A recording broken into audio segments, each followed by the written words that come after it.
Panama canal समंदर में बनाया हुआ शॉर्टकट है जो अटलांटिक ओशियन को पैसिफिक ओशियन से कनेक्ट करता है। ये कैनाल कैसे काम करता है और इसे कब, कैसे और क्यों बनाया गया, आज की इस वीडियो में इस बारे में बात करेंगे। तो चलिए इस वीडियो को स्टार्ट करते हैं। पनामा कैनाल एक आर्टिफिशियल वाटरवे है जो अटलांटिक ओशियन को पैसिफिक ओशियन से कनेक्ट करता है। यह पनामा में मौजूद है जो सेंट्रल अमेरिका में एक मुल्क है। ये समंदर के रास्ते से इंटरनेशनल ट्रेड के लिए शिप्स के लिए एक बहुत अहम रास्ता है।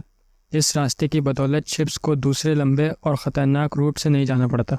पनामा कैनाल की कंस्ट्रक्शन 19वीं सदी में शुरू हुई। 1881 में फ्रांस ने इस कैनाल को सी लेवल पर बनाने की कोशिश की, लेकिन इंजीनियरिंग चैलेंजेस की वजह से फेल हो गए।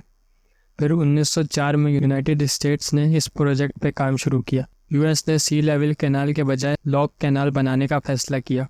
इस प्रोजेक्ट में क्यूलेब्रा कट को हटा के यहाँ पे चैग्रेस रिवर के ज़रिए से आर्टिफिशियल झील बनानी थी और यहाँ पे बड़े लॉक्स बनाने थे। ये प्रोजेक्ट 10 साल के बाद 1914 में कंप्लीट हो गया।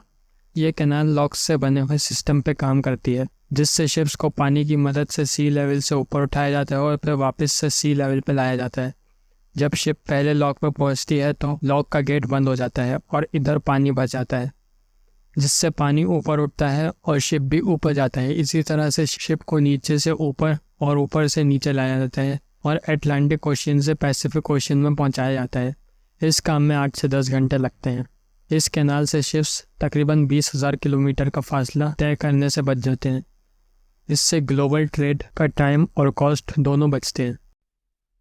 दोस्तों, मुझे उम्मीद है कि आपको आज की मेरी ये वीडियो पसंद आई होगी। कमेंट करके बताएं कि आपको ये वीडियो कैसी लगी और मेरे चैनल को सब्सक्राइब करना ना भूलिएगा और इस वीडियो को अपने फ्रेंड्स के साथ भी ज़रूर शेयर करें। अब मैं मिलूंगा आपसे ऐसी ही एक नई इंटरेस्टिंग वीडियो में। तब तक के लिए थैंक्स फॉर वॉचिंग।